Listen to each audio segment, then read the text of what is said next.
ഞാൻ ഈ പല വിഷയങ്ങളിലും ഞാനൊരു ഗുഡ് ബൈ പറഞ്ഞതിൻ്റെ കാരണം ഈ ഫ്രഷ് ഹാൻഡ്സിൽ കിട്ടിയിരിക്കുന്ന ദൈവാനുഭവങ്ങളാണ്. ഒരു തിയോളജി ഇല്ല, ഒരു കാറ്റഗിസം ഇല്ല, അവരെ ട്രെയിൻ ചെയ്യാൻ ആളില്ല. പക്ഷേ ക്രിസ്തു ദൈവമാണെന്നുള്ളതിനെക്കുറിച്ച് അവരാരും പഠിപ്പിക്കാതെ തന്നെ ദൈവം നേരിട്ട് പഠിപ്പിച്ചിട്ടുള്ള അനുഭവങ്ങൾ പഠിപ്പിച്ചിട്ടുള്ള ഒരു സമൂഹം ഇവിടെ രൂപപ്പെട്ട് വന്നിട്ടുണ്ട്. നമ്മളുടെ ലക്ഷ്യമെന്ന് പറയുന്നത് എന്താണ്? ക്രിസ്തുവിനെ അറിയാത്തവരെ അറിയിക്കുക, അറിഞ്ഞവരെ ആഴപ്പെടുത്തുക. കൃപാസനം പണ്ട് കടലിൽ കൺവെൻഷൻ നടത്തുമ്പോഴും നോട്ടീസ് ഞാൻ എഴുതിയിരുന്നതാണ്, ക്രിസ്തുവിനെ അറിയാത്തവർ അറിയിക്കുക, അറിഞ്ഞവരെ ആഴപ്പെടുത്തുക. മിഷനാണ് സാധനം, മിഷനാണ് സംഭവം. അപ്പോൾ ഈ മിഷനാണെന്ന് തോന്നിക്കഴിഞ്ഞാൽ ഇതിനൊരു അനോയിൻറ്റിങ് കിട്ടും. ഇപ്പോൾ ഈ ഗീതയുടെ അനോയിൻറ്റിങ് എന്താ? ഈ പത്രം വണ്ടിയെ കയറി കഴിഞ്ഞാൽ ഇവൾ പറയണത് വണ്ടിയെ ഉള്ള കാശ് പെട്രോൾ അടിക്കും, എന്തുമാത്രം ദൂരം പോകാം അത്രയും പോകാൻ വേണ്ടി ഞാൻ ആശിക്കും. എന്താ കാര്യം? അത്രയും ദൂരം വരെ പോയി പ്രത്യക്ഷീകരണ പ്രാർത്ഥന ചൊല്ലാം, തിരിച്ച് അത്രയും ദൂരത്ത് പോയി കർത്താവിൻ്റെ വചനം വിളമ്പിക്കൊടുക്കാം എന്ന് പറയുമ്പോഴോ ഇത് കുറേ നാളായി കഴിയുമ്പോൾ ഇവൾ ഇതിൻ്റെ അകത്ത് ഇൻവെസ്റ്റ് ചെയ്യണത് ദൈവസ്നേഹമാണ്. പറഞ്ഞു മനസ്സിലായി? നിങ്ങളതിൻ്റെ ടെക്നിക്ക് മനസ്സിലാക്കണം. ഇതിൻ്റെ അകത്ത് ഇൻവെസ്റ്റ് ചെയ്യണത് സാങ്കേതികമായ ജ്ഞാനമല്ല, പ്യുവർ ലവ് ഓഫ് ഗോഡാണ് ഇൻവെസ്റ്റ് ചെയ്യണത്. അവരതിൻ്റെ ഏവിയേഷൻ ഓയിട്ടാണ് ഓടിക്കണത് ഈ സംഭവം. പ്യുവർ ലവ് ഓഫ് ഗോഡ് കർത്താവിൻ്റെ പ്രതിയുള്ള സ്നേഹത്താലാണ്. അല്ലാതെ ഉടമ്പടി എടുത്തു എനിക്ക് ഇന്ന വിഷയം, എന്നിട്ട് ഞാൻ റിസൾട്ട് വരുമ്പോൾ അവരെ വിളിച്ച് ചോദിച്ചു, ഇവരെ വിളിച്ച് ചോദിച്ചു, എന്നിട്ട് അവർക്ക് കിട്ടിക്കഴിയുമ്പോൾ ഞാനും ഉടമ്പടി എടുത്തില്ല, എന്നിട്ട് പിന്നെ എനിക്കെന്താ കിട്ടാഞ്ഞത്, ദൈവം എനിക്കെന്താ തരാഞ്ഞത്, എന്നിട്ട് പിന്നെ മോന്തയും കയറ്റി, പിന്നെ നിങ്ങളുടെ പ്രേക്ഷിത പ്രവർത്തനത്തിൻ്റെ അളവ് കുറഞ്ഞ്, പിന്നെ നിങ്ങളുടെ പ്രാർത്ഥനയുടെ എരിവ് കുറഞ്ഞ്, അങ്ങനെയൊക്കെ ഒത്തിരിയേറെ പരീക്ഷണങ്ങൾ ഇതിനകത്തുണ്ട്. അവിടെയൊക്കെയാണ് ഗീതാകുമാരിയെ പോലെയുള്ളവർ നമുക്ക് ഭയങ്കര ഒരു മാതൃകയായിട്ട് വരണത്. എന്താ കാര്യം വെച്ച് കഴിഞ്ഞാൽ മുമ്പും പിറകും നോക്കാതെ ദൈവത്തിനെ തന്നെ നോക്കിക്കൊണ്ട് തൻ്റെ ജീവിതത്തിൻ്റെ അവസ്ഥകളെ, ഇപ്പോൾ രാത്രി ഭർത്താവ് എഴുന്നേറ്റ് നടക്കണം, ഉറക്കമണിയില്ല കൽക്കട്ടയിൽ നാളെ ഇൻ്റർവ്യൂ ആണ്. ഗവൺമെൻറ് കഴിഞ്ഞിട്ട് പിന്നെ ഇൻ്റർവ്യൂ വരെ ഇൻ്റർവ്യൂ ആണ് എല്ലാവരും വിഷമിക്കുക. എൻ്റെ ഇൻ്റർവ്യൂവിന് 10-60 പേരുണ്ടായിട്ട് 4-5 പേർക്കാണ് അവർ അക്സെപ്റ്റ് ചെയ്തത്. US ഇൻ്റർവ്യൂ ഭയങ്കര പ്രയാസമാണ്. അവർ വല്ലാത്ത ചോദ്യങ്ങളൊക്കെ ചോദിക്കും. ദൈവം അവിടെ വന്ന് എന്തെങ്കിലും ഒരു ദൈവത്തിന് അറിയാമല്ലോ വാട്ട് ഈസ് ഹാപ്പനിങ് എന്ന് അറിയാമല്ലോ. അപ്പോൾ എന്നെ ഇൻ്റർവ്യൂ ചെയ്യാതിരുന്നുള്ള അമേരിക്കനായിരുന്നു. അപ്പോൾ അമേരിക്കൻ ഇൻ്റർവ്യൂ ചെയ്യുന്ന സമയത്ത് എന്നെ സഹായിച്ച് ശരിക്കും പറഞ്ഞാൽ ദൈവം അയാൾ എന്നെ ഇൻ്റർവ്യൂ ചെയ്തിരുന്നെങ്കിൽ എന്തെങ്കിലും കുന്ത്രാണ്ടൊക്കെ പറഞ്ഞ് ചിലപ്പോൾ കിട്ടാമെന്ന് പോയേനെ. അപ്പോൾ എന്താ വെച്ച് കഴിഞ്ഞാൽ എൻ്റെ 160 ഫോം കാണാതെ പോയി. ഞാൻ ടെൻഷൻ അടിച്ചു, ജപമാല അപ്പോഴെന്താ സംഭവിച്ചിരിക്കണത്? അത്ര എന്നെ മാറ്റി നിർത്തിയില്ലേ അവർ? ആ മാറ്റി നിർത്തിയ സമയം കൊണ്ട് ആ വെള്ളക്കാരൻ്റെ ടേൺ കഴിഞ്ഞു പോയി. ഞാൻ ചെല്ലുമ്പോൾ അയാൾ എഴുന്നേറ്റ് പോയിട്ട് ഒരു നീഗ്രോനെ പിടിച്ച് അവിടെ ഇരുത്തി, ഒരു ബ്ലാക്കിനെ പിടിച്ച് അവിടെ ഇരുത്തി. ബ്ലാക്ക് വളരെ ഫ്രണ്ട്ലി ആയിരുന്നു ശരിക്കും പറഞ്ഞാൽ. അപ്പോൾ എനിക്ക് മനസ്സിലായി എന്നെ എന്തുകൊണ്ടാണ് കർത്താവ് മാറ്റി നിർത്തി. 160 ഫോം എടുത്ത് മാറ്റിയിട്ട് എന്നെ മാറ്റി നിർത്തിയത് അയാളെ ചേഞ്ച് ചെയ്യാൻ വേണ്ടിയാണ്, ഷിഫ്റ്റ് ചെയ്യാൻ വേണ്ടി.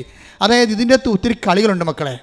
ദൈവം നമ്മളിങ്ങനെ എവിടെയോ അനന്തമായ ദീപ്തിപുരത്തെ വാണരുളുന്ന അബ്സ്ട്രാക്റ്റ് പ്യുവർ ആക്റ്റായിട്ട് ഇരിക്കുകയല്ല. കൃപാസനത്തിൽ വരുന്ന ഉടമ്പടിയുടെ ദൈവം എന്ന് പറയുന്നത് ഇൻ്റർപേഴ്സണൽ റിലേഷൻഷിപ്പിന് ഏതറ്റം വരെയും പോണ ആളാണ്. I come with you wherever you go എന്ന് പറഞ്ഞതിൻ്റെ അർത്ഥം എന്താ? നീ എവിടെ പോയാലും നിന്നോട് കൂടെ ഞാൻ ഉണ്ടായിരിക്കും എന്ന് പറഞ്ഞാൽ ചെയ്താൽ നമ്മുടെ ഈച്ച് ആൻഡ് എവറിത്തിങ്സിനെ നമ്മുടെ കൂടെ അങ്ങ് വരികയും. അത് ഗീതാകുമാരി പറയും, ഇവിടെ മനുഷ്യ താനെന്തിന് വിറക്കണേ, ഞാൻ കിടന്ന് ഉറങ്ങണം കണ്ടില്ലേ? അതാ വിഷയം. അയാൾക്ക് നാളെ ഇൻ്റർവ്യൂ ആണ്. ഭർത്താവ് വേർപ്പ് കൊണ്ട് എഴുന്നേറ്റ് എന്ത് ചോദിക്കും, എന്ത് മറുപടി പറയും, എന്ത് മറുപടി പറയാമെന്ന് വെച്ചാൽ ഈ മനുഷ്യൻ ഉറക്കമില്ല. ഗീത ഇടയ്ക്ക് കണ്ണ് തുറന്ന് നോക്കുമ്പോൾ ഈ മനുഷ്യൻ ഇരുട്ടത്ത് അങ്ങാട്ടിട്ട് നടക്കണം കാണാം കൽക്കട്ടയിൽ ലോഡ്ജിൽ. അപ്പം എവിടെ മനുഷ്യൻ താൻ കിടന്ന് ഉറങ്ങ്, ഞാൻ കിടന്ന് ഉറങ്ങണം കണ്ടില്ലേ? ഒന്നും ചോദിക്കില്ല, അമ്മ നമുക്കിത് തരും. ഇതാണ് അഭിഷേക വിശ്വാസം എന്ന് പറയണത്. അതുപോലെ സ്വന്തം ഭർത്താവ് വേർത്തൊലിച്ച് അങ്ങോട്ടും ഇങ്ങോട്ടും എന്ത് പറയും, എന്ത് ചോദിക്കും, എങ്ങനെ വരുമെന്ന് അറിയാൻ പല വിഷമിച്ച് കിടക്കുമ്പോൾ ഭാര്യ കിടന്ന് കൂളായിട്ട് കിടന്ന് ഉറങ്ങും. ഇതാണ് അനോയിൻറ്റഡ് ഫെയ്ത്ത് എന്ന് പറയുന്നത്. ഒന്നും എന്നിട്ട് അയാൾ പറയും, അമ്മയല്ലേ ഇതേറ്റിരിക്കണം, നമ്മളല്ലല്ലോ, അമ്മ അവിടെ ഇൻ്റർവ്യൂവിന് ഉണ്ടാകത്തില്ലേ, പിന്നെ എന്താണ്, താഴെ പണി ചെയ്യും, ഈ കാശൊരു എൻ്റെ കയ്യിൽ ഇരിക്കട്ടെ, രാവിലെ എഴുന്നേക്കാൻ പറയും, ഈ കാശിരിക്കട്ടെ, എന്നിട്ട് പോക്കറ്റിൽ താൻ ഇങ്ങനെ പിടിച്ചാൽ മതി, ഇപ്പോൾ താൻ കൈയെടുക്കരുതെന്ന് പറയും. താൻ കൈയെടുക്കരുത്, എൻ്റെ കൂടെ വന്നാൽ മതി, ഇൻ്റർവ്യൂവിന് പോവുകയാണ്, എൻ്റെ കൂടെ വന്നാൽ മതി. ഈ വിശ്വാസം കൈമാറണം കണ്ടില്ലേ? ഇയാൾക്കാണെങ്കിൽ വിശ്വാസം ഇല്ല, ഇയാൾ ഇവിടെ വന്ന് ഇതിനകത്ത് കയറത്തില്ല, ആൾക്കാർ കൂടാൻ പുള്ളിക്ക് അരിശവാണ്. അതുകൊണ്ട് ഒരിക്കലും അച്ഛനെ കാണാൻ പറ്റുകയില്ലെന്ന് എനിക്കറിയാം. കാര്യം അച്ഛൻ്റെ ഇവിടുത്തെ എപ്പോഴും ആൾക്കാരുണ്ടാകത്തില്ല, അപ്പോൾ ഇയാൾ വരത്തില്ലെന്ന് എനിക്കറിയാം. പക്ഷേ എന്നിട്ട് ഇയാൾ ഇൻ്റർവ്യൂവിന് പോയി ക്യൂ നിൽക്കുമ്പോൾ ഇവൾ കൂളായിട്ട് എന്തും മറുപടി പറയാൻ വേണ്ടി റെഡിയായിട്ട് അവൾക്ക് ആന്തരികമായ ധൈര്യം കിട്ടിയിട്ടുണ്ട്, അഭിഷേകം കിട്ടിയിട്ടുണ്ട്. അപ്പോൾ അവൾ കൂള, ഒരു പ്രശ്നമില്ല. നോക്കുമ്പോഴുണ്ട് ഭർത്താവ് നോക്കിയപ്പോൾ ഉണ്ട് ഭർത്താവ് നെഞ്ചത്ത് കൈയും വെച്ചുകൊണ്ട് പുറകെ നിൽക്കുകയാണ് കൂളായിട്ട്. അപ്പോൾ ഉടനെ മാതാവേ ആ പാവത്തിന് നിപ്പ് കണ്ട, വെളുപ്പിനെ ഞാൻ പറഞ്ഞതാണ് നെഞ്ചത്തിന് കൈയെടുക്കരുതെന്ന്. അയാളെ കൈയെടുത്തിട്ടില്ല കേട്ടാ. അയാൾക്കെങ്ങാനും തോറ്റുപോയാൽ നിനക്കളെൻ്റെ കുഴപ്പമെന്ന് പറയും. ഞാൻ പറയാനുള്ള പറഞ്ഞിട്ടുണ്ട്. എന്ത് രസമാണ് അത്. ആ ഭർത്താവ് അയാളെ ഭർത്താവിനോട് പറഞ്ഞ് നെഞ്ചത്തിന് കാശ് വിട്ടിട്ട് നെഞ്ചത്തിന് കൈയെടുക്കാതിരുന്നാൽ മതിയെന്ന് പറഞ്ഞു. അപ്പോൾ അയാൾ അതനുസരിച്ച് അയാൾ ഇൻ്റർവ്യൂവിന് ഈ ക്യൂവിൽ നോക്കുമ്പോഴുണ്ട് ആ പാവപ്പെട്ടവൻ ഇങ്ങനെ നെഞ്ചത്ത് കൈയും വെച്ചുകൊണ്ടിരിക്കുകയാണ്, കാശുരം വെച്ച് അവനെ പൊത്തി പിടിച്ചുകൊണ്ടിരിക്കുകയാണ്. അപ്പോൾ ഉടനെ ഗീത നോക്കിയപ്പോൾ ഭർത്താവ് നെഞ്ചത്ത് കൈ വെച്ചുകൊണ്ടിരിക്കണ കാണുന്നു. ഉടനെ മാതാവിനോട് അവൾ പറയുന്നത്, കണ്ട ആ മനുഷ്യൻ മാറി, നിന്നെ വിശ്വസിക്കുന്നുണ്ട്. ഇനിയിപ്പോൾ നീ എങ്ങാനും അവനെ കൈവിട്ടാൽ പിന്നെ എനിക്ക് നിലനിൽപ്പില്ല വരുമെന്ന് പറഞ്ഞു. അതാണ് പ്രാർത്ഥന, അതാണ് ആത്മബന്ധത്തിൻ്റെ പ്രാർത്ഥന എന്ന് പറയണത്. ദൈവത്തോട് ഇങ്ങനെ അങ്ങോട്ട് സംസാരിക്കാൻ തോന്നണം. പ്രയർ ലൈഫിൻ്റെ പോക്ക് കണ്ടില്ലേ? ആ മനുഷ്യൻ അതുപോലെ കേട്ട് അയാളോടൊരു ചോദ്യം ചോദിച്ചില്ല, ടേക്ക് വാക്ക് ഓവറായി, ഒരു കുഴപ്പമില്ല, അയാൾ ജയിച്ചു. എന്ന് വെച്ച് കഴിഞ്ഞാൽ ഭാര്യയെ ഇൻ്റർവ്യൂ ചെയ്യിച്ചു. അപ്പം ഞാൻ തന്നെ ഈ സാക്ഷ്യം കേട്ട് വാപിളിച്ചു പോയി. കാര്യത്തിൽ കഴിഞ്ഞാൽ ഞാൻ ആ ക്യൂവിൽ നിൽക്കുമ്പോൾ ഒത്തിരി പേര് നിലയും വിളിച്ചുകൊണ്ട് ഫയലും തലയെ വെച്ചുകൊണ്ട് പോകണം ഞാൻ കണ്ടിട്ടുണ്ട്. ഇവർക്ക് എന്താണ് യോഗ്യത? ഇവർ സൗത്ത് കൊറിയയിൽ നിന്ന് പോകുന്ന ആൾക്കാരാണ്, ഇംഗ്ലണ്ടിൽ നിന്ന് പോകുന്ന ആൾക്കാരാണ്. പക്ഷേ ഇവർക്ക് എന്താ യോഗ്യത? ഇവരുടെ യോഗ്യത അനോയിൻറ്റഡ് ഫെയ്ത്താണ്, കറുപ്പില്ലാത്ത വിശ്വാസം. ഇവിടുന്ന് എന്താണ് പറഞ്ഞിരിക്കണത് അത് അവരുടെ രീതിയിൽ അങ്ങോട്ട് അതിനേക്കാൾ മെച്ചോട്ട് ചെയ്യും. നിങ്ങൾക്ക് ചിലർക്ക് പറ്റിക്കുന്ന അബദ്ധം എന്താ അറിയാവോ? ഇവിടുന്ന് എന്ത് പറഞ്ഞാലും നിങ്ങളുടെ രീതി എന്ത് കുറച്ച് ചെയ്യാൻ പറ്റുമെന്നാണ് നോക്കണത്. അതാണ് പ്രശ്നം വരുന്നത്. ഇപ്പോൾ ഞങ്ങൾ പറഞ്ഞ് പത്രം നിങ്ങളെല്ലാവരും ഓരോരുത്തരായിട്ട് പത്രം ആൾക്കാരുടെ കയ്യിലെത്തിക്കണം, വിശ്വാസ പ്രമാണം ചെല്ലണമെന്ന് പറയും. അപ്പോൾ ചിലരാണെന്ന് പറഞ്ഞാൽ കയ്യിലെത്തിക്കണം എന്നല്ലേ അച്ഛൻ പറഞ്ഞുള്ളൂ. പള്ള ബാധിക്കെ കൊണ്ട് വെച്ചാലും ആൾക്കാരുടെ കയ്യിലെത്തിക്കൊള്ളുമല്ല എന്ന് പറഞ്ഞുകൊണ്ട് നിങ്ങൾ അതിനകത്ത് വെള്ളം ചേർക്കും. നിങ്ങൾ വെള്ളം ചേർക്കുമ്പോൾ തന്നെ ദൈവവും നിങ്ങളുടെ കാര്യത്തിൽ വെള്ളം ചേർക്കും. കാര്യം എന്താ കാര്യം? അത് കർത്താവ് നയം വ്യക്തമാക്കിയിട്ടുണ്ട്. നിങ്ങൾ അളക്കുന്ന കോലുകൊണ്ട് തന്നെ നിങ്ങൾക്കും അതാണ് സംഭവം. ഈശോയുടെ ഒരു ഗുണം. അത് take the word of God. ലൂക്കാ 6:38. നിങ്ങൾ അളക്കുന്ന അളവ് കൊണ്ട് തന്നെ നിങ്ങൾക്കും അളന്ന് കിട്ടും. പറഞ്ഞ നിങ്ങൾ അളക്കുന്ന അളവ് കൊണ്ട് തന്നെ നിങ്ങൾക്കും അളന്ന് കിട്ടും. ഇതൊരു അപകടം പിടിച്ച പരിപാടിയാണ്. എന്ന് വെച്ചാൽ നമ്മൾ ദൈവത്തിന് ഇപ്പോൾ ആത്മവിശ്വാസി വന്നിട്ട് ഇതെങ്ങനെ ദൈവത്തിന് പണി കൊടുക്കാനേ നോക്കത്തുള്ളൂ. കൂട്ടുകാരുമായിട്ട് വരും, ഉടമ്പടി എടുക്കും. ഉടമ്പടി എടുത്ത് വെച്ചും പറയും അപ്പോൾ 4 പേരും കൂടിയാണ് വരുന്നത്. ആലപ്പുഴയും കാണാം, ബീച്ചിലും പോകാം, കാന്മാരിക്കുളത്തും പോകാം, ഹൗസ് ബോട്ടിലും പോകാം. ഉടമ്പടി എടുക്കാൻ പറഞ്ഞാൽ വരുന്നതേ കൂട്ടുകാരിങ്ങനെ കിളയായിട്ടല്ല വരുന്നത്. ഒരാളിനാണ് ഉടമ്പടി എടുക്കേണ്ടത്. നീ എടുക്ക്, നമുക്ക് ആലപ്പുഴ പോകാമല്ല, അപ്പോൾ ബീച്ചിലും പോകാം, മരടി ബീച്ചിലും പോകാം, എല്ലായിടത്തും പോകാം, ഉടമ്പടി എടുക്കാം. അങ്ങനെ ഉഴപ്പാൻ വേണ്ടി ഉടമ്പടിക്ക് കൂടെ വരുന്ന കൂട്ടുകാരുണ്ട്. അവരായിരിക്കും നിങ്ങളുടെ ശവം കുഴിച്ചിടാൻ പോണത്, ഒരു സംശയമില്ല. അവർ ഓരോ സമയത്ത് പറയുമ്പോൾ എന്തൊക്കെ അച്ഛൻ എന്ത് പറഞ്ഞി? അച്ഛൻ പറഞ്ഞു, അച്ഛനൊന്നും പറഞ്ഞില്ല, ഈ പത്രമെല്ലാം കൊടുക്കണമെന്ന് പറഞ്ഞു. അത് കുഴപ്പമില്ല, 4 ഞാൻ കൊടുക്കാം, 4 നീ കൊടുക്ക്, 4 അവൻ കൊടുക്കുമെന്ന് പറയാം. കൂട്ടുകാരെല്ലാം അങ്ങോട്ടും ഇങ്ങോട്ട് ഷെയർ ചെയ്യും. തീർന്നില്ല പരിപാടി. അപ്പം 4 പത്രമാണ് ഇവ കൊടുത്തിരിക്കുന്നത്. ബാക്കിയെല്ലാം എന്താ ചെയ്തിരിക്കണേ? കുരങ്ങനെ കൊണ്ട് ചൂട് പായസം കോരിക്കണ പോലെ കണ്ടവനെ കൊണ്ട് എംബ്രാൻ്റെ വെട്ടത്ത് വാരിയുടെ അത്താഴം. അതാണ് സാധനം. ഇത് വർക്കൗട്ട് ചെയ്യത്തില്ല. നിങ്ങളിങ്ങനെ ഉടമ്പടി ഡയലൂട്ട് ചെയ്യുമ്പോൾ ഉള്ള കുഴപ്പം വെച്ച് കഴിഞ്ഞാൽ നിങ്ങൾ അളക്കുന്ന അളവുകോല് കൊണ്ട് തന്നെ നിങ്ങൾക്കും അതാണ് സംഭവം. അത് കർത്താവ് നയം നേരത്തെ വ്യക്തമാക്കിയതാണ്. അതുകൊണ്ട് ഒരു കാരണവശാലും ദൈവത്തിന് പണി കൊടുക്കുന്ന രീതിയിൽ നിങ്ങൾ അഭ്യാസം കാണിക്കരുത്. ഉടമ്പടി ചെയ്യേണ്ടത് വെച്ചാൽ ഞങ്ങൾ 1 പറഞ്ഞാൽ നിങ്ങൾ 2 ചെയ്യണം. പ്രഭാഷകൻ അങ്ങനെ പറയണം. അവൻ 1 പ്രാവശ്യം എന്നോട് പറഞ്ഞു, ഞാൻ 2 പ്രാവശ്യം കേട്ടെന്ന്. Take the bed of God. സ്തുതിക്കട്ടെ. Hallelujah, hallelujah, hallelujah, hallelujah. 62-ാം സങ്കീർത്തനം 11-ാം തിരുവചനം. സങ്കീർത്തനം 62:11. ദൈവം 1 പ്രാവശ്യം അരുൾ ചെയ്തു, 2 പ്രാവശ്യം ഞാനത് കേട്ടു, ശക്തി ദൈവത്തിൻ്റെതാണ്. മനസ്സിലായില്ലേ? ഇത് നിസ്സാര വചനമല്ലേ ഇത്? എന്താണ് പറഞ്ഞത്? ഒന്ന് വായിച്ചേ. ദൈവം 1 പ്രാവശ്യം അരുൾ ചെയ്തു. ദൈവം 1 പ്രാവശ്യം അരുൾ ചെയ്തു. ദൈവം 1 പ്രാവശ്യം അരുൾ ചെയ്തു. 2 പ്രാവശ്യം ഞാനത് കേട്ടു, ശക്തി ദൈവത്തിൻ്റെതാണ്. ശക്തി ദൈവത്തിൻ്റെതാണ്. അപ്പൊ ബലം, ശക്തി നമുക്ക് തരണത്, നമുക്ക് ദൈവം ശക്തി തരുമ്പോൾ നമ്മൾ ബലം പ്രാപിക്കും. അപ്പം ദൈവത്തിൻ്റെതാണ് ശക്തി. ദൈവമാണ് അന്തിമ തീരുമാനം എടുക്കുന്നത്. നമ്മളെ എംപവർ ചെയ്യണോ വേണ്ടയോ, എത്രത്തോളം എംപവർ ചെയ്യണം എന്നുള്ള ആരാ തീരുമാനിക്കണത്? ദൈവമാണ്.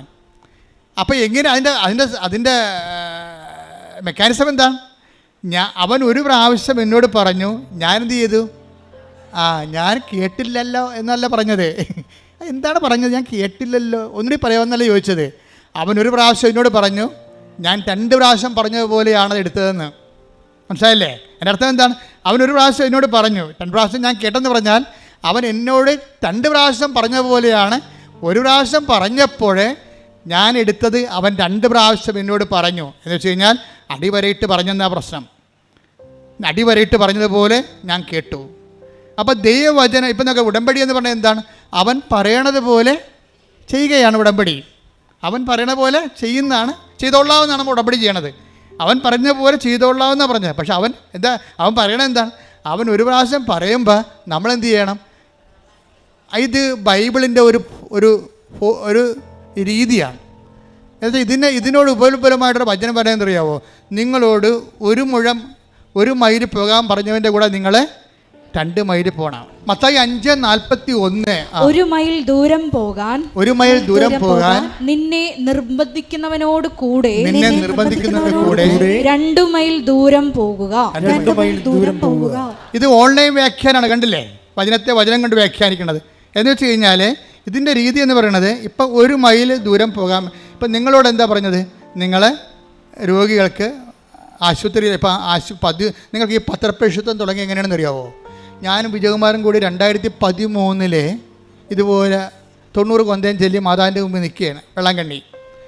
അപ്പോൾ ഇതുപോലെ പോരാൻ നേരത്താണ് അമ്മ സബ്മിറ്റ് പറയണത്. അപ്പോൾ അമ്മ പറഞ്ഞ് ഹോസ്പിറ്റൽ മിഷൻ എന്ന് പറഞ്ഞ്, ഹോസ്പിറ്റൽ മിഷൻ.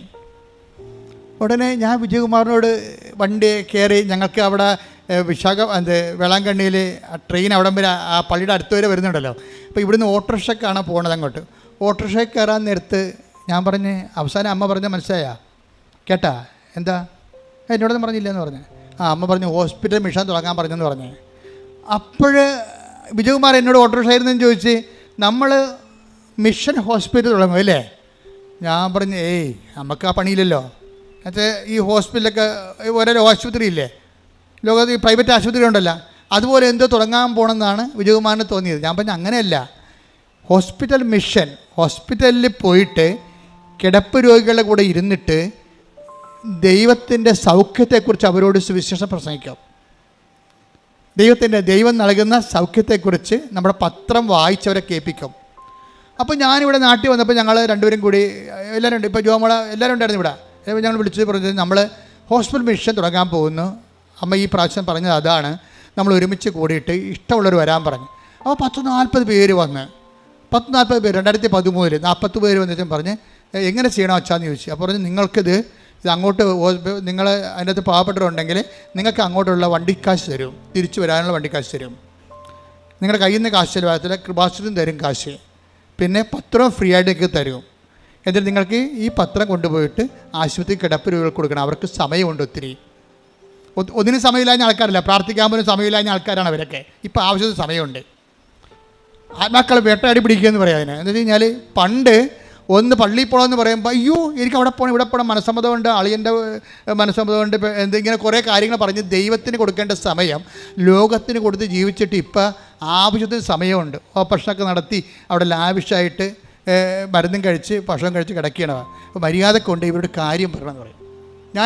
എനിക്കത്ര സഹതാപമുള്ള ആളല്ലേ കാര്യം നിങ്ങൾക്കറിയാവില്ല. ഇവിടെ 1 മിനിറ്റ് കുർബാനക്ക് അച്ഛൻ ഏവങ്കേലിയോൻ എടുത്തതിന് ശേഷമേ ചില ആൾക്കാർ പള്ളി വരത്തുള്ളൂ. ഒരു സമയമില്ല. അത് അച്ഛൻ്റെ പ്രസംഗം തീർന്നു കഴിഞ്ഞിട്ട് പള്ളിയിൽ പോകാം, പള്ളിയിൽ എത്തിയാൽ മതിയല്ല, പിന്നെ ഒരു 10-20 മിനിറ്റ് അവിടെ ഇരുന്നാൽ മതിയല്ല എന്ന് വിചാരിച്ചുകൊണ്ട് ഒന്നിനും സമയമില്ലാത്ത ആൾക്കാർക്കൊക്കെ ദൈവം 5-6 മാസമൊക്കെ ആശുപത്രി കിടക്കാൻ വേണ്ടി സമയം കൊടുത്തിരിക്കുകയാണ്. ഞാൻ പറഞ്ഞു അവിടെ വെറുതെ കിടന്നിട്ട് കാര്യമില്ല, മര്യാദക്ക് ദൈവത്തെ ഇനി തിരിച്ചു വരുമ്പോൾ ആ പഴയ സാധനമായിട്ട് വന്നാൽ ഇനിയും ആശുപത്രി തിരിച്ചു പോകേണ്ടി വരും. അതുകൊണ്ട് ഇതുകൊണ്ട് വായിച്ച് കേൾപ്പിക്കാൻ പറഞ്ഞു. വായിക്കാൻ അത് കൊടുക്കാനേ ഉള്ളൂ, അവർക്ക് ആവശ്യം സമയമുണ്ടല്ലോ. അവർ മനോരാജ്യവും പല രാജ്യങ്ങളൊക്കെ പിന്നെയും വായിച്ച് അവർ പ്രണയം, ഈ വയസ്സന്മാർക്ക് പോലും പ്രണയം തലയടിച്ചിരിക്കുകയാണ് മാമ്പഴമൊക്കെ വായിച്ച്. അപ്പോൾ അതുകൊണ്ട് അവർക്കൊരു ചികിത്സയാണ്, ആധ്യാത്മിക ചികിത്സ. അമ്മ പറഞ്ഞതാണ് വേളാങ്കണ്ണി വെച്ച്. ഞങ്ങൾ ആ ചികിത്സ കൃത്യമായിട്ട് ചെയ്ത് 3 കൊല്ലം ചെയ്ത്. ഹോസ്പിറ്റൽ ഇപ്പം കൂടുന്നുണ്ട്. ഇപ്പം ചെയ്യണമെന്ന് പറഞ്ഞു കഴിഞ്ഞാൽ ഈ നിങ്ങൾ കൊണ്ടുവന്നിരിക്കുന്ന തുണികളെല്ലാം അവർക്ക് കൊടുക്കുന്നു, ആ തുണികൾ അവർ കൊണ്ടുപോയി ഒരു സ്ഥലത്ത് കൊണ്ടുപോയി രോഗികൾക്ക് കൊടുക്കുന്നതാണ് ഇപ്പം ചെയ്യണത്. കാര്യം ഹോസ്പിറ്റൽ മിഷൻ ഇപ്പം നിങ്ങളല്ല ചെയ്യണത്. അപ്പോൾ അതുകൊണ്ട് ആ മിഷൻ മാറ്റി, ആ മിഷൻ ഇപ്പം നിലനിൽക്കുന്നുണ്ട് ശരിക്കും പറഞ്ഞാൽ. അപ്പോൾ ഇതിൻ്റെ അകത്ത് എന്നെ ഞെട്ടിപ്പിച്ചതെന്ന് വെച്ച് കഴിഞ്ഞാൽ ഹരിപ്പാട് ആശുപത്രി പോയ പാർട്ടി പത്രം കൊടുക്കുമ്പോൾ ഒരു വല്യപ്പൻ പറഞ്ഞ് എൻ്റെ കൊച്ചെ എൻ്റെ കണ്ണട പോയിരിക്കുകയാണ്, അത് കണ്ണ് കാണാൻ പാടില്ല, വായിക്കാൻ പറ്റത്തില്ലെന്ന് പറഞ്ഞു. ഉടനെ ഈ കൊണ്ടുപോയ ആൾ അവിടെ ഇരുന്ന് ആ കട്ടിലേ ഇരുന്ന് കൊണ്ട് ആ പത്രത്തിൻ്റെ 8 പേജും ഈ വല്യപ്പനെ വായിച്ച് കേൾപ്പിച്ച് 2.5 മണിക്കൂർ. നോക്കിയേ, ഉടമ്പടിക്ക് മുമ്പുണ്ടായിരുന്നൊരു കൃപാസനത്തിൻ്റെ ഒരു പരിച്ഛേദമാണേ 2.5 മണിക്കൂർ. ഇത് ആരാണെന്നറിയാവോ? ഇവർ മാർക്സിസ്റ്റ് പാർട്ടിയുടെ പഞ്ചായത്ത് മെമ്പറാണ്, നോൺ ക്രിസ്ത്യനാണ്. ഇവർ ചെയ്തിരിക്കുന്ന പരിപാടിയാണിത്. അവരിപ്പോഴും ഉണ്ട് കൃപാസനത്തിൽ പരിശുദ്ധയായിട്ട്. എന്ന് വെച്ച് കഴിഞ്ഞാൽ ഒരു വ്യക്തി അവരോട് ഞാൻ 1 പ്രാവശ്യം പറഞ്ഞു, 2 പ്രാവശ്യം ഞാൻ കേട്ടു. അതാണ് സാധനം. നമ്മൾ പത്രം കൊടുക്കാനേ പറഞ്ഞുള്ളൂ. അവിടെ ഇരുന്നുകൊണ്ട് 2.5 മണിക്കൂർ വായിച്ച് കേൾപ്പിച്ച് കൊടുക്കാൻ ഞാൻ പറഞ്ഞിട്ടില്ല. അതാണ് വിഷയം. നിങ്ങൾ പലരും ചെയ്യണത് ഈ പറഞ്ഞതിൻ്റെ അകത്ത് നിന്ന് എന്ത് കുറക്കാൻ പറ്റുമെന്നതൊക്കെയാണ്. നമ്മളിപ്പോൾ എന്തെങ്കിലും ഇപ്പോൾ ആട് കച്ചവടം, ആന കച്ചവടമൊക്കെ പറയുമ്പോൾ ഒരു എമൗണ്ട് പറയത്തില്ലേ. അപ്പോൾ അവിടെ നമ്മൾ ചോദിക്കും വല്ലതും കുറക്കാൻ പറ്റുമെന്ന് ചോദിക്കത്തില്ലേ. അതൊരു കച്ചവടം പോലെയാണ് സംഭവം. ആനക്ക് 1 ലക്ഷം രൂപ. അപ്പോൾ ചോദിക്കും വല്ലതും കുറക്കാൻ പറ്റുമോ? ഇപ്പോൾ ഉത്സവത്തിനൊന്നും ആന എഴുന്നള്ളിപ്പിക്കണില്ലല്ലോ, അപ്പോൾ വല്ല തടി വലിക്കാനും അത് കേടാണ്, അതിന് JCB ഉണ്ട്, വല്ലതും കുറക്കാൻ പറ്റുമോ എന്ന് ചോദിക്കും. അങ്ങനെ നിങ്ങളും ദൈവത്തോട് ഒരു പ്രേക്ഷിത പ്രവർത്തനം തരുമ്പോൾ വല്ലതും കുറക്കാൻ പറ്റുമോ എന്ന് ചോദിക്കത്തില്ലേ. ദൈവം ആത്മാർത്ഥമായിട്ട് കുറക്കും. എന്താ അറിയാം, നിങ്ങൾക്ക് തരാനുള്ള അനുഗ്രഹം കുറക്കും. അതാണ് പ്രശ്നം. നിങ്ങൾ വെറുതെ വന്ന് പണിമേടിക്കണേ. അതുകൊണ്ട് ഈ വിഷയത്തിൽ കുറച്ച് സത്യസന്ധതയായിരിക്കണം. അതായത് നിന്നോട് ശണ്ട കൂടിയെന്ന് വിചാരിച്ചോ, നിൻ്റെ ഉടുപ്പ് കരസ്ഥമാക്കാൻ പോകാൻ പറഞ്ഞത് സ്നേഹത്തിൽ പോകാൻ പറഞ്ഞാണ്. ഇനി വേറെ ശണ്ടപ്പാർട്ടിയുണ്ട്. ശണ്ടപ്പാർട്ടി എന്ന് വെച്ച് കഴിഞ്ഞാൽ ഗുണ്ടായിസം കാണിച്ചുകൊണ്ട് നിൻ്റെ അടുക്ക് കത്തി കാണിച്ച് ചെയ്യണമെന്ന് പറയും. അവനെ ഇതിനകത്ത് കർത്താവ് പറയുക, അങ്ങനെയുള്ള ആൾക്കാർ സമൂഹത്തിൽ ഉണ്ടാവും. ഗുണ്ടായിസം കാണിച്ചുകൊണ്ട് നിന്നോട് ചെയ്യാൻ പറയുന്നവരുണ്ടാവും. അപ്പോൾ അവനോടും പറയണം, ശണ്ട കൂടി നിന്നോട് ഉടുപ്പ് കരസ്ഥമാക്കാൻ ഉദ്ദേശിക്കുന്നവനെ മേലങ്കി കൂടി കൊടുക്കണം പറയും. നിന്നോട് ചോദിക്കുന്നവർക്കെല്ലാം കൊടുക്കാൻ പറയും. ഈ കൊടുക്കുക എന്നുള്ള സംഭവം എന്ന് വെച്ച് കഴിഞ്ഞാൽ ഉടമ്പടിയുടെ ഏറ്റവും വലിയ ഒരു കൃപ ആർജനത്തിൻ്റെ ഒരു സംഭവമാണ്. വാങ്ങിക്കാനുള്ള സന്തോഷത്തേക്കാൾ ഉപരി കൊടുക്കാനുള്ള സന്തോഷം ഉണ്ടാകണം. അതിനൊരു അനോയിൻറ്റിങ് ഉണ്ട്, പ്രത്യേകിച്ച് അനോയിൻറ്റിങ് ഉണ്ട്. ഉടമ്പടി ഒരു ഉടമ്പടി പുതുക്കി കഴിയുമ്പോൾ തന്നെ നിങ്ങൾക്ക് അനോയിൻറ്റിങ് ആയില്ലെങ്കിൽ നിങ്ങൾ ഉടമ്പടി പുതുക്കാൻ അർഹരല്ലെന്ന് എൻ്റെ അർത്ഥം. നമുക്ക് വാങ്ങിക്കുമ്പോൾ എന്ത് സന്തോഷമാണ്. ഒരു സാരി നല്ല ആൾ തന്നത് നമുക്ക് സന്തോഷമല്ലേ. അപ്പോൾ നമുക്കൊരു സാരി കൊടുക്കാനാണെങ്കിൽ പെട്ടി സ്ഥലവിലേക്ക് കൊടുക്കും, ഭയങ്കര സന്തോഷമായിരിക്കും. പെട്ടി സ്ഥലം ഉണ്ട്, നിങ്ങൾ കൊടുക്കാൻ 2 ഉള്ളെങ്കിൽ അയ്യോ ഇനിയിപ്പോൾ മഴക്കാലമൊക്കെ ആയിരിക്കും, മഴക്കാലത്തൊക്കെ ഉടുക്കാൻ സാധനം വേണ്ടേ എന്ന് പറഞ്ഞുകൊണ്ട് എടുത്ത സാരി പിന്നെ എടുത്ത് അകത്ത് വെക്കും. അപ്പോൾ നിങ്ങൾ ഉടമ്പടിയിലല്ല ശരിക്കും പറഞ്ഞാൽ. ദൈവത്തിന് അറിയാവില്ല ഇത്. കൈ ചുരുങ്ങിയ കൈ സൂക്ഷിച്ചു പോയ ആളാണ് കർത്താവ്. എപ്പോഴും കൈ സൂക്ഷിച്ചു പോയ ഒരാളെ കാണുന്നത്.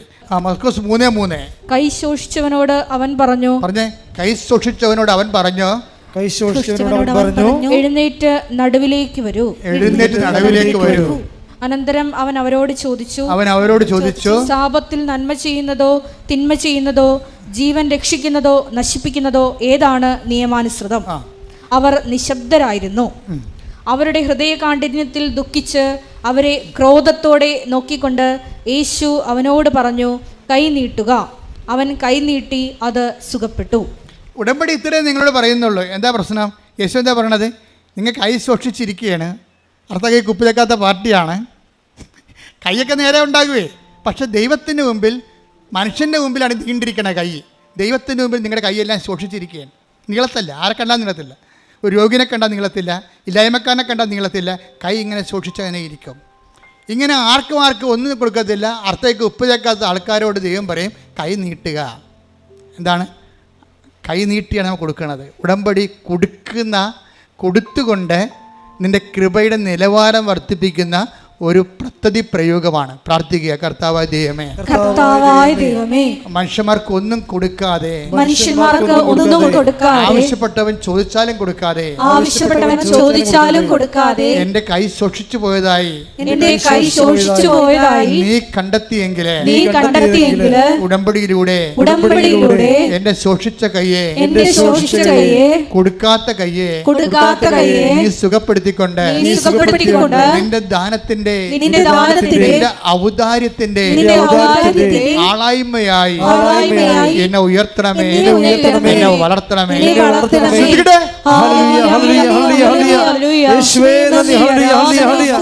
എൻ്റെ പേര് സോണി.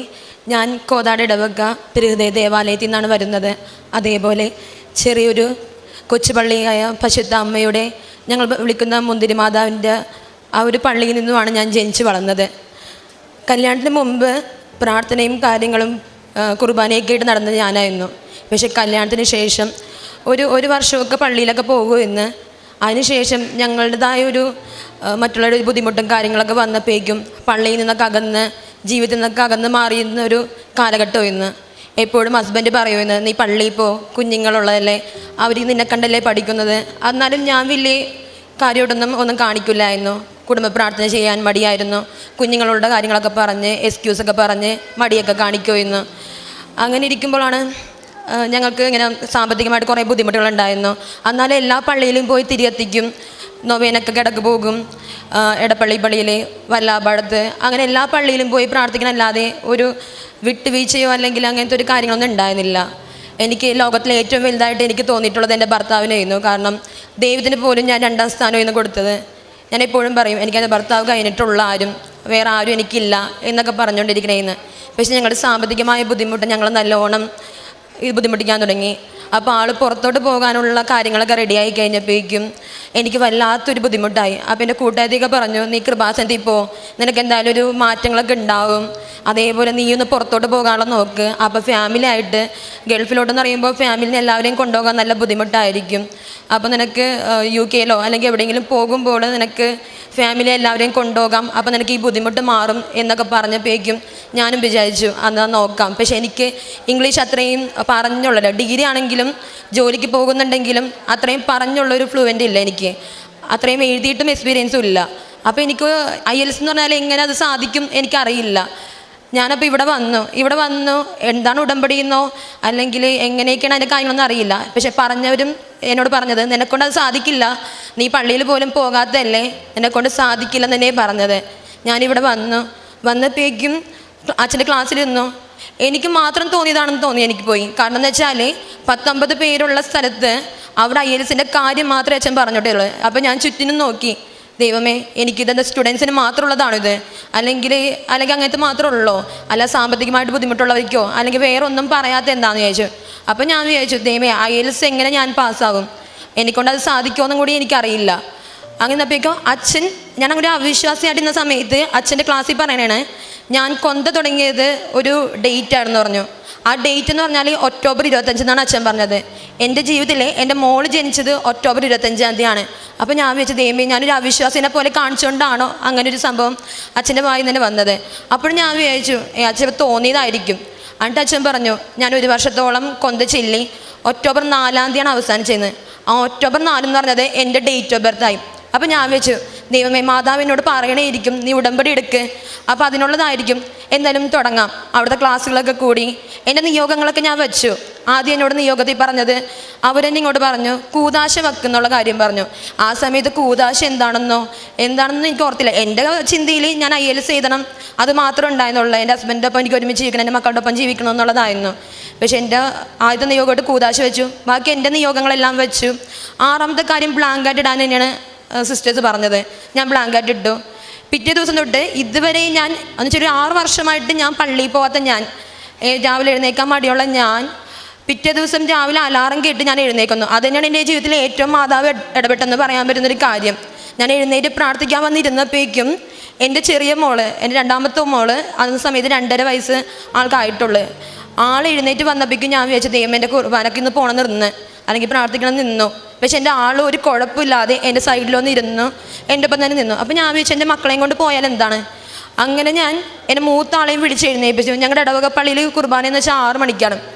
ആ 6 മണിക്ക് എൻ്റെ മക്കളെയും കൊണ്ട് ഞാൻ ഇവിടുന്ന് ഒരു 5:45 കഴിഞ്ഞപ്പോൾ തന്നെ റെഡിയാക്കി രാവിലെ 6 മണിക്കത്തെ കുർബാന പോയി. ഞാൻ 2023 നവംബർ 21-ാം തീയതി എടുത്തതാണ് ഈ ഉടമ്പടി. അന്ന് മുതൽ ഇന്ന് വരെ ഞാൻ കുർബാന മുടക്കിയിട്ടില്ല. എങ്ങനെ വന്നാലും 6 മണിക്കത്തെ കുർബാനക്കോ അല്ലെങ്കിൽ 6:45 കുർബാനക്കോ ഞാൻ എൻ്റെ 2 മക്കളെയും കൂട്ടി എന്നും കുർബാനക്കോ. അതാണ് എൻ്റെ ജീവിതത്തിൽ ഏറ്റവും മാതാവ് ഇടപെട്ട് അല്ലെങ്കിൽ എനിക്ക് അതിന് അനുഗ്രഹം കിട്ടിയെന്ന് പറയാൻ എനിക്ക് ഏറ്റവും സാക്ഷ്യമായിട്ട് പറയാനുള്ളത്. കാരണം അത് എല്ലാവരും പറയും പള്ളിയിൽ പോണത് അതെന്ത് ഇത്രയും വലിയ സാധനം. കാരണം അത്രയും കൊല്ലം ഞാൻ പള്ളിയിൽ പോയില്ല. എൻ്റെ അടുത്തുള്ളവർക്കറിയാം, എൻ്റെ ബന്ധുക്കൾക്കറിയാം, എൻ്റെ അമ്മച്ചിക്കറിയാം, എപ്പോഴും എന്നെ വിളിച്ച് ചീത്ത പറയുന്നതാണ്. ആ ഞാൻ പള്ളിയിൽ പോയെന്ന് പറഞ്ഞാൽ അതിൻ്റെ മാതാവ് തന്നെ എന്നെ നിയോഗിച്ചതാണ്. അത് കഴിഞ്ഞു. ഞാൻ എക്സാമിനൊക്കെ നോക്കണമായിരുന്നു, IELTS ഒക്കെ എഴുതാം, അതായിരുന്നല്ലോ എൻ്റെ പ്ലാൻ. അതൊക്കെ നോക്കിക്കൊണ്ടിരുന്നപ്പോഴും ഒന്നും റെഡി ആവണില്ല. എല്ലാ മാസവും ഞാനിവിടെ വന്നിട്ട് പ്രാർത്ഥിക്കാൻ വരും, പത്രങ്ങൾ മേടിക്കും, കൊണ്ടുപോകും. അങ്ങനെ ഇന്ന് ഒരു ഫെബ്രുവരി ആ ടൈമിലൊക്കെ എക്സാം എഴുതാം. കാരണം മാർച്ച് 11th ആകുമ്പോൾ എനിക്ക് അവിടെ പോണതിൻ്റെ കാര്യങ്ങളൊക്കെ ക്ലോസ് ആവും. അപ്പോൾ അതിന് മുമ്പ് IELTS എഴുതണം, ഫാമിലിയായിട്ട് പോകാൻ നോക്കണം. ഒരിക്കലും പോസിബിൾ അല്ല അതൊരു കാര്യങ്ങളും. പക്ഷേ എൻ്റെ മനസ്സിൽ IELTS മാത്രമേ ഉള്ളൂ ചിന്ത, എനിക്ക് എങ്ങനെയെങ്കിലും ചെയ്യണം. അപ്പോൾ ഞാനിങ്ങനെ ബൈബിളൊക്കെ എടുത്തു, എനിക്ക് എന്തെങ്കിലും ചെയ്യണമെന്നൊക്കെ പറഞ്ഞു. ആ സമയത്ത് എനിക്കൊരു മാലാഖമാരുടെ യുദ്ധത്തിനെ കുറിച്ചാണ് പറഞ്ഞത്. അപ്പോൾ ഞാൻ വിചാരിച്ചു, ദൈവമേ, മാലാഖമാരുടെ യുദ്ധമോ, ഒരു കാര്യത്തിന് ഇത് കിട്ടാൻ വേണ്ടി, ആൻസർ കിട്ടാൻ വേണ്ടി നോക്കിയപ്പോൾ. പക്ഷേ മാതാവ് ഇങ്ങനെ കൂടെ ഉണ്ടാവും എന്നൊക്കെ പറഞ്ഞിട്ടുള്ളതായിരുന്നു ആ ബൈബിൾ വാചകങ്ങളൊക്കെ. അപ്പോൾ ഞാൻ വിചാരിച്ചു, എനിക്ക് നാവിലായിട്ടാണ് വേണ്ടത്. കാരണം വാളായിട്ട് മാലാഖ നിന്നെങ്കിൽ എനിക്ക് നാവിൽ കൂടി ഇംഗ്ലീഷ് പറയാനുള്ള എൻ്റെ ഒരു കാര്യങ്ങളൊക്കെ വേണമെന്ന് പറഞ്ഞു. ഞാൻ IELTSൻ്റെ കോച്ചിങ് ക്ലാസ്സൊക്കെ നോക്കി നടക്കണമായിരുന്നു. അപ്പോൾ ഞങ്ങളുടെ ഒരു സ്ഥലത്ത് നിന്ന് ഇങ്ങോട്ട് വിളിച്ചു, ഓഫറുണ്ട്, പിന്നെ ടൈമും എനിക്ക് ഡ്യൂട്ടി കഴിഞ്ഞിട്ടുള്ള ടൈമാണ്, വൈകുന്നേരം ഷിഫ്റ്റാണ്. അപ്പോൾ അതൊക്കെ എനിക്ക് കുഴപ്പമില്ലെന്ന് വിചാരിച്ചു. ഞാൻ അന്ന് ഫസ്റ്റ് ഡേ അങ്ങോട്ട് പോണ വഴിക്ക് നോക്കിയപ്പോൾ നല്ല കണ്ടുപരിച്ചുള്ള സ്ഥലം, പള്ളിയും അതെ. നോക്കിയപ്പോൾ മാലാഖയുടെ പള്ളി, ഈ പഠിക്കുന്ന സെൻറ്ററിൻ്റെ തൊട്ടപ്പുറത്ത് തന്നെ മാലാഖയുടെ പള്ളിയാണ്. ഞാൻ അന്ന് പ്രാർത്ഥിച്ചതും ആ മാലാഖയ്ക്ക് വേണ്ടിയായിരുന്നു, എനിക്ക് കൂടെ ഉണ്ടാവണമെന്ന്. അങ്ങനെ ഞാൻ എപ്പോഴും അവിടുന്ന് പ്രാർത്ഥിക്കും. IELTS എക്സാമിൻ്റെ ഡേറ്റ് എടുത്തു, ഞാൻ 18 എന്ന് പറഞ്ഞ ഡേറ്റ് എടുത്തു. അന്ന് ഞാൻ എക്സാമിന് 17ാം തീയതി എക്സാമിന് സ്പീക്കിങ്ങിന് പോണ ടൈമിൽ അതിൻ്റെ തലേ ദിവസം എനിക്ക് ആ ഒരു ടെസ്റ്റ് ഉണ്ടായിരുന്നു, വെറുതെ ഒരു ക്ലാസ് ടെസ്റ്റ് പോലെ. ഞാൻ അതിനകത്ത് ഇംഗ്ലീഷൊക്കെ എഴുതി.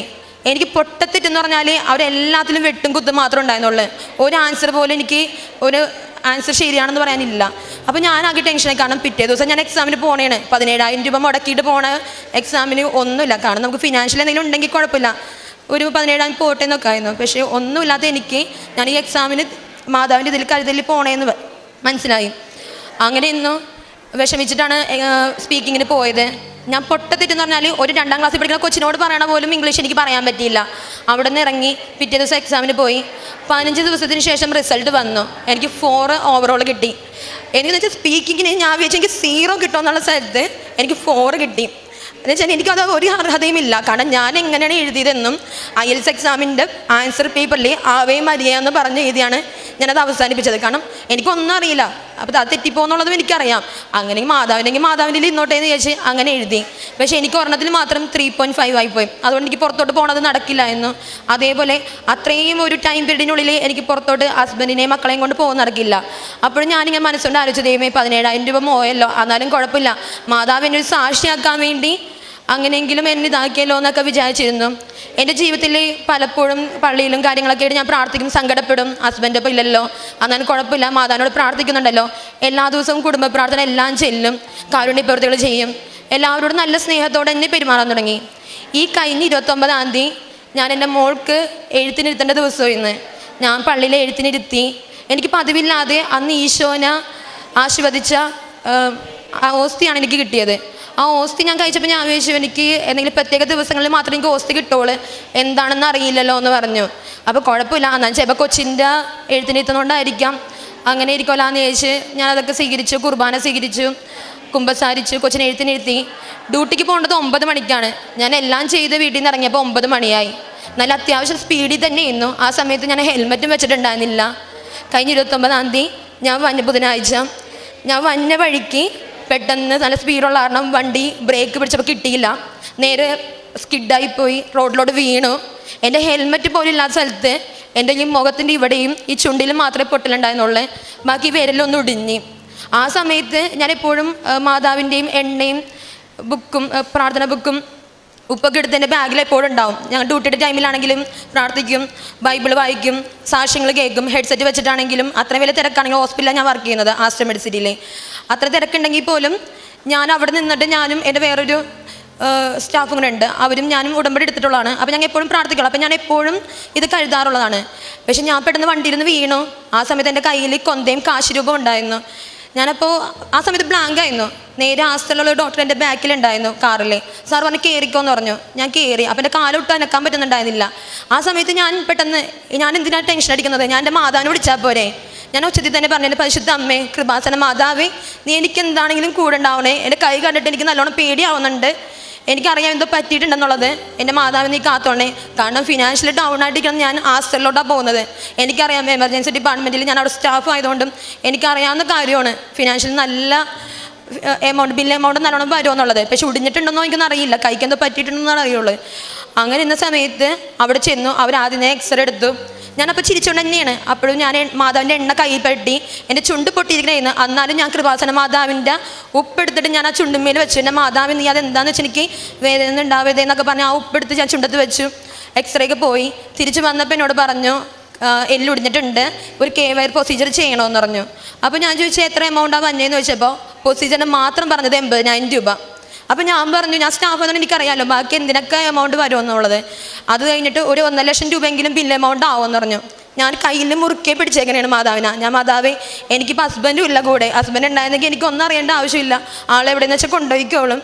എൻ്റെ വീട്ടുകാരാണെങ്കിലും ബുദ്ധിമുട്ടും, ഞാനാണെങ്കിലും എനിക്കാണെങ്കിൽ ബോധമുണ്ട്. അപ്പോൾ എനിക്ക് ഇവിടെ ബുദ്ധിമുട്ടിക്കാനും നല്ല വിഷമം വരും. അപ്പം നീ എന്താണെന്ന് വെച്ചാൽ കാണിക്കണം, ഇതൊന്നും പ്രൊസീജിയറൊന്നും ഇല്ലാതിരിക്കണേന്ന് പറഞ്ഞ് പ്രാർത്ഥിച്ചു. അപ്പോൾ ഡോക്ടർ പറഞ്ഞു പ്രൊസീജിയർ എന്തായാലും ചെയ്യണം, KYR ആണ് ചെയ്യണം, അല്ലെങ്കിൽ ഫ്യൂച്ചറിലത് എന്തെങ്കിലും പ്രശ്നങ്ങൾ ഉണ്ടാവുമെന്ന് പറഞ്ഞു. അങ്ങനെ ഇരുന്നു. ഞങ്ങളുടെ മാനേജർ, ഞങ്ങളുടെ ഇൻഷുറൻസിൻ്റെ മാനേജർ വന്നു. ഞാൻ നോൺ സ്റ്റാഫാണ്, സ്റ്റാഫും കൂടി അല്ല, കോൺട്രാക്ട് ബേസിൽ ഞങ്ങൾ സ്റ്റാഫാർ എടുക്കുന്നതാണ് ഇൻഷുറൻസിൽ. അപ്പോൾ നമുക്ക് ESA ഉണ്ടാവും, അല്ലാത്തവർക്ക് ഇൻഷുറൻസ് ഉണ്ടാവും. അപ്പോൾ അവിടെ ലാസ്റ്ററിൽ ഓർത്തോ ഡിപ്പാർട്ട്മെൻറ്റ് ഇല്ല. അപ്പോൾ എന്നോട് ബാക്കിയുള്ളവർ പറഞ്ഞു നീ ഓർത്തുള്ള അമൃതയിലോട്ടോ അല്ലെങ്കിൽ വേറെ ഏതെങ്കിലും ഹോസ്പിറ്റലിലോട്ട് പോകുമെന്ന് പറഞ്ഞു. അപ്പോൾ ഞങ്ങളുടെ മാനേജർ വന്നിട്ട് പറഞ്ഞു എടി നീ അങ്ങനെ പോയാലും നിൻ്റെ കയ്യിൽ നിന്ന് കുറച്ച് പൈസ എടുക്കേണ്ടി വരും, നീ ഇവിടെ അഡ്മിറ്റ് ആവ്, നമുക്ക് എന്താണെന്ന് വെച്ചാൽ ഡിസ്കൗണ്ട് ചെയ്ത് തരാമെന്ന് പറഞ്ഞു. ഞാൻ പറഞ്ഞു സ്റ്റാഫിന് പോയാൽ ഒരു 45,000 50,000 ഒക്കെ ഉണ്ടാവുള്ളൂ, അതിൽ കൂടുതലൊന്നും ഡിസ്കൗണ്ട് ഇല്ല. ബാക്കി ഞാൻ എവിടെയെങ്കിലും പോയി കടം മേടിക്കണ്ടേ, അതിൽ എന്തെങ്കിലും ഉണ്ടെങ്കിൽ കുഴപ്പമില്ല എന്ന്, ആരും ബുദ്ധിമുട്ടിക്കണമെന്നില്ല, ഞാൻ ഡിസ്ചാർജ് ആയിട്ട് ഗവൺമെൻറ് ഹോസ്പിറ്റലിലോട്ടാണെങ്കിലും പോയിക്കോളാം എന്ന് പറഞ്ഞു. അങ്ങനെ ഇന്നത്തേക്കും അമ്മച്ചി ഞാനും കൂടി പ്രതീക്ഷണ പ്രാർത്ഥനയും കൊന്തയും മാതാവ് ഞാൻ സാക്ഷി വന്ന് പറഞ്ഞോളാം എന്ന് പറഞ്ഞു. എനിക്ക് എന്താണെന്ന് വെച്ചാൽ വഴിയുന്നത് ഞാനവിടെ 3 വർഷമായി സ്റ്റാഫായിട്ട് വർക്ക് ചെയ്യാൻ തുടങ്ങിയിട്ട്. എൻ്റെ ജീവിതത്തിൽ ഞാനിതുവരെ കേട്ടിട്ടും കൂടി ഇല്ല അവിടെ സ്റ്റാഫിന് 0 ബാലൻസിന് ഡിസ്ചാർജായി പോകാമെന്നുള്ളത്. ഒരു 1 അവർ കഴിഞ്ഞപ്പോഴേക്കും മാഡം എന്നെ വിളിച്ചിട്ട് പറഞ്ഞു, മാം ചെന്നിട്ട് ഞങ്ങളുടെ ഹെഡിനോട് സംസാരിച്ചു, കോൺട്രാക്ട് ബേസിലെ സ്റ്റാഫാണെന്ന് പറഞ്ഞു. അപ്പോൾ ആ മാഡത്തിനോട് പറയണേണ് അതിനെന്താണോ നമ്മുടെ സ്റ്റാഫിലെന്ന്. ആ മാഡം വരെ ഞെട്ടിപ്പോയെന്ന് പറഞ്ഞു. കാരണം ഇതുവരെ ഞങ്ങൾ കേട്ടിട്ടില്ല. കാരണം അവിടെ പല സ്കീമുണ്ട്, ബജാജിൻ്റെ സ്കീമുണ്ട്, അല്ലെങ്കിൽ DM ഫൗണ്ടേഷൻ ഉണ്ട്, അല്ലെങ്കിൽ പോട്ടെ എൻ്റെ സാലറി നിന്നെങ്കിലും അവർക്ക് പിടിക്കാം. ഇതൊന്നുമില്ലാതെ നമ്മൾക്കൊരു യോഗ്യത പോലും ഇല്ലാതെ എനിക്ക് അവിടെ നിന്ന് 0 ബാലൻസിന് ഇറങ്ങി 97,000 സംതിങ് ബില്ല് വന്നു. എനിക്ക് എൻ്റെ വീട്ടിലോട്ട് പോകാൻ ഒരു 60 രൂപ പോയിന്റിലുള്ള എമൗണ്ട് മാത്രമേ എൻ്റെ കയ്യിൽ നിന്ന് പോയുള്ളൂ. എനിക്ക് അത്രയും വലിയ ട്രീറ്റ്മെൻറ്റാണ് കിട്ടിയത്. കാരണം ആസ്റ്റർ മെഡിസിറ്റി എന്ന് പറയുമ്പോൾ എല്ലാ ഫെസിലിറ്റീസും ഉള്ളതാണ്, നമ്മൾ കെയർ ചെയ്യാൻ വരെ ഉള്ളതാണ്. അതുകൊണ്ട് എനിക്ക് വേറെ ചില ഹോസ്പിറ്റലൊക്കെ ഗവൺമെൻറ് ഹോസ്പിറ്റലിൽ പോകുമ്പോഴൊന്നും കൊച്ചുങ്ങളെ കൊണ്ട് കാണിക്കാൻ പോകുമ്പോൾ ദൈവമേ ഇവിടേക്ക് പൈസ ഉണ്ടായിരുന്നെങ്കിൽ കാണിക്കാമെന്നല്ലോ എന്നൊക്കെ എപ്പോഴും ചിന്തിക്കുമായിരുന്നു. അപ്പോൾ എനിക്ക് ഇത്രയും വലിയൊരു പ്രൊസീജിയർ ചെയ്തപ്പോൾ എൻ്റെ കാല് പോലെ അനക്കാൻ പറ്റില്ലായിരുന്നു. കാലിൻ്റെ മുട്ടിൻ്റെ അവിടെ നീര് വന്നിട്ട് എനിക്ക് ഒട്ടും പറ്റാത്തൊരവസ്ഥയിലായിരുന്നു. കാല് കുത്താൻ വരെ എൻ്റെ അമ്മച്ചി വേറെ ഇവിടുത്തെ സ്റ്റാഫും കൂടിയാണ് എന്നെ പിടിച്ച് ഒന്ന് വാഷ്റൂമിൻ്റെ അവിടെ വരെ കൊണ്ടുപോയിട്ടുള്ളത്. പക്ഷേ എന്നെ കെയർ ചെയ്യാൻ, എനിക്ക് ഫുഡ് വാരിത്തരാൻ, എനിക്ക് എല്ലാത്തിനും അതേപോലെ OT കയറിയപ്പോൾ എന്നെ നോക്കാൻ ഒരു സ്റ്റാഫിൻ്റെ പരിഗണന എനിക്ക് തോന്നിയിട്ടില്ല അവിടെ. അത് മാതാവിൻ്റെ ഇടപെടലെന്ന് മാത്രമേ എനിക്ക് തോന്നിയിട്ടുള്ളൂ. അത്രയും കെയറിങ് ആയിട്ട് തന്നെയാണ് എന്നെ നോക്കിയതും തിരിച്ച് ഡിസ്ചാർജ് ആയി വീട്ടിൽ പോകുന്നപ്പോഴും. അപ്പോഴും ഈ 97,000 ബില്ല് വന്ന് ഞാൻ എങ്ങനെ കൂട്ടിയാലും എനിക്ക് ഉറപ്പുള്ള കാര്യമാണ് ഒരു 1.5 ലക്ഷം രൂപ എങ്ങനെയെങ്കിലും. പക്ഷേ ഈ 97,000 രൂപ ബില്ലെന്ന് ഞാനപ്പോൾ ആലോചിച്ചപ്പോഴാണ് എനിക്ക് മനസ്സിലായത്. ഞാൻ 17,000 സംതിങ് ബില്ലാണ് IELTSന് പോയത്. ആ സമയത്ത് ഞാനിങ്ങനെ മാതാവിനോട് ചോദിച്ചിട്ടുണ്ടായിരുന്നു, മാതാവ് എൻ്റെ കയ്യിൽ 10 പൈസ ഇല്ലാത്ത സമയത്താണ് ഞാനിത് മുടക്കിയത്, നിന്നോടുള്ള ഇതാണ്, എന്തെങ്കിലും ഇതില്ലായിരുന്നെങ്കിൽ നിനക്കൊന്ന് കാണിച്ചു തരാമെന്നില്ലേ എന്ന് ഇങ്ങനെ ചുമ്മാ ചോദിക്കും. എന്നാലും കുഴപ്പമില്ല, മാതാവിൻ്റെ ഇതല്ലേ, ഹിതം പോലെ നടക്കട്ടെ എന്ന്.